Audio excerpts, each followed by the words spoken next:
আসসালামু আলাইকুম রহমতুল্লাহি ওয়া বারাকাতুহু। ইন্নাল হামদুলিল্লাহি ওয়াস সালাতু ওয়াস সালামু আলা রাসূলিহিল কারীম, আম্মা বাদ।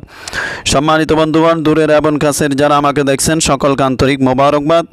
আশা করি সকলে সুস্থ আছেন। আলহামদুলিল্লাহ, আমিও সুস্থ আছি। সর্বপ্রথম সবার কাছে একটা রিকোয়েস্ট থাকবে, দয়া করে এই ধরনের তদবির জগতের নতুন নতুন ভিডিও পাইতে রুহানিয়ত ও তদবির শিক্ষা কোর্স চ্যানেলটি সাবস্ক্রাইব করে পাশে থাকা বেল আইকনটি ক্লিক করে দিবেন, পরবর্তী ভিডিও যাতে সর্বপ্রথম আপনার কাছে চলে যায়। এবং ভিডিওটি লাইক, কমেন্ট, শেয়ার করে অন্যকে দেখার সুযোগ করে দিবেন।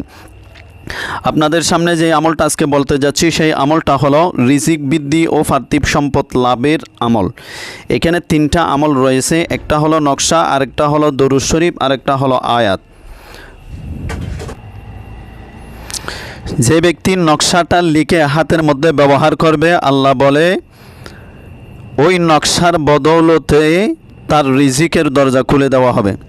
দ্বিতীয় নম্বর আমল হলো একটা দরুদ শরীফ রয়েছেন, যে ব্যক্তি নিয়মিত ওই দরুদ শরীফ পাঠ করবে, আল্লাহ ওই দরুদ শরীফের উসিলায় তার রিজিকের দরজা সহজ করে দিবেন।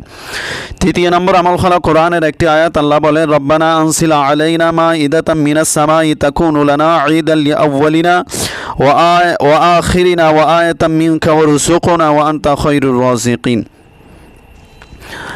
এই তিনটা আমল যেই ব্যক্তি নিয়মিত করবে, দরুদ শরীফ এবং আয়াত এবং নকশা, এই তিনটা আমল যেই ব্যক্তি নিয়মিত করবে, অর্থাৎ এই আমলের বিনিময়ে আল্লাহ তার সমস্ত রিজিকের সমস্ত দরজা খুলে দিবেন।